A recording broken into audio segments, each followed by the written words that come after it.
মামুন ভাই, এবার ঈদের আগে একটা প্রশ্ন করি। তা কি প্রশ্ন করবি কর। এবার ঈদের নামাজ পড়ে আমার বাড়িতে আসবি, সেমাই খাবি, মায়ের হাতে সালামি নিয়ে চুপচাপ চলে যাবি। তো ভাই, ঈদের দাম খয়রাত করা তো সুন্নাতি ভাই। এবার ঈদে শপিং করছিস তো তোদের দেখে দেখে? মানে দোকানে ঢুকে বলছি ভাইয়া এটা একটু দেখে আসি, এভাবে করে 7টা পাঞ্জাবি ট্রাই করছি, কিন্তু আসার সময় একটাও নিয়ে আসি নাই। মানে ফ্রিতে ফ্যাশন শো করছিস? আমি কি তোদের মতন লাগে? তোরা প্রতিবার সালামি নিস আর বলিস যে মাকে দিলাম বলে চালিয়ে দিস আর নিজে গিফট কিনিস। ভাই, বাজেট ফ্রেন্ডলি রাখতে হয়। আচ্ছা রকি, বলতো চাঁদ রাত মানে কি? হাফ শেভ করা এবং মেহেদির গন্ধ আর হঠাৎ প্রেমে পড়া। আমাকে তো দিয়ে আমাকে তো চাঁদ রাতে বাসন মাজায় আমার, আর মা বলে ঈদের সব তখনই পাওয়া যায়। আমি তো চাঁদ রাতে বোনদের মেহেদি দিতে গিয়ে নিজেই সাজি। মানে তুই ঈদ রাতে স্পেশাল জোকার হয়ে গেছিস। আচ্ছা, ঈদের নামাজ পড়তে গেলে কেমন লাগে ভাই?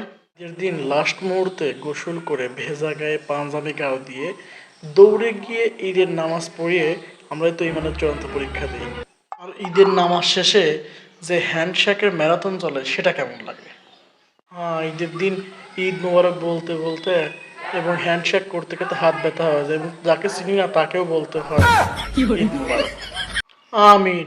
আর বড়দের সামনে গিয়ে দাঁড়ালে বড়দের ভাবটা এমন হয় যে না তাদের কাছে আমরা সালামি নিতে গেছি।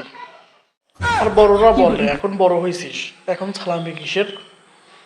আর আমি ছোটদেরকে বলে দিছি, দেখ আমি ঈদের খুশি তোদের সাথে ভাগাভাগি করতে পারি, কিন্তু আমার টাকা আমি কারোর সাথে ভাগাভাগি করবো না। সি সি, তুই তো 1 নাম্বার ঈদের বড় ঠকবাজ রে। আচ্ছা মামুন ভাই, ঈদের দিনে তুমি কয়বার সিমাই খাও?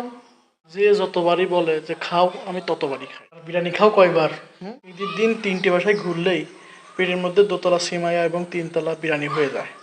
হ ভাই, শেষে নিজের পেটের দিকে তাকিয়ে দেখি আর ভাবি এটা ঈদ চলতেছে না খাওয়ার উৎসব চলতেছে। ভাই, ঈদের মাঝেই কিন্তু সব ঠকবাজি এবং সব মজার মাঝেও ঈদ মানেই ভালোবাসা হয় এবং ঈদ মানেই মিলন এবং সবাইকে মাফ করে দেওয়া হয়।